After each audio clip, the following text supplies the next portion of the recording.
Today we will speak of Saint Onesimus, the Apostle, who in his youth was a servant to Philemon, a Christian. Onesimus, on the other hand, was no Christian, at least not at that point, and perhaps wasn't the best servant either.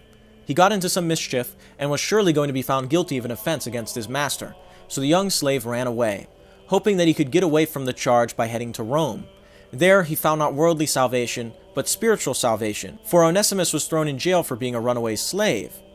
But he was put into the same prison as the Apostle Paul. Paul taught the boy in the faith, who, initially fleeing servitude, found himself called to be a servant of God.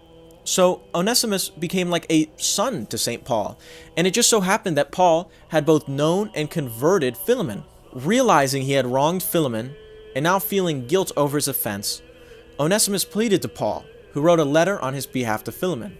Paul called for Philemon to forgive Onesimus and to accept him as a brother in Christ, and he sent Onesimus with this call back home. We can find this appeal in the New Testament in Paul's epistle to Philemon, verses 10 through 15. I am appealing to you for my child, Onesimus, whose father I have become during my imprisonment. Formerly he was useless to you, but now he is indeed useful, both to you and to me. I am sending him, that is, my own heart, back to you. I wanted to keep him with me, so that he might be of service to me, in your place during my imprisonment for the gospel. But I preferred to do nothing without your consent, in order that your good deed might be voluntary and not something forced. Perhaps this is the reason he was separated from you for a while, so that you might have him back forever. No longer as a slave, but more than a slave, a beloved brother, especially to me, but how much more to you, both in the flesh and in the Lord. Philemon was thoroughly convinced, and he forgave Onesimus, and sent the former slave back to Rome. There he spent even more time under the Apostle Paul, who truly appreciated him, before being made a bishop of the city of Gaza. Onesimus had went from a slave to a converted brother in Christ to a bishop in the service of the Lord. The holy apostle Onesimus would go on to preach the gospel around the world, traveling as far as Spain.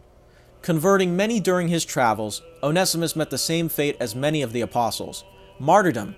He had seen this many times before, and had even greeted St. Ignatius on his way to fight with the wild beasts. It was his turn to meet this end, one of triumph, for with every martyr crowned, more souls came to the saving light of Christ. Imprisoned for 18 days, he was stoned and then beheaded. Leaving his body out to rot, a woman came and placed it in a silver coffin, recognizing the piety of Saint Onesimus. This life of Onesimus should remind us that anyone can be called to the faith, especially to serve the faith.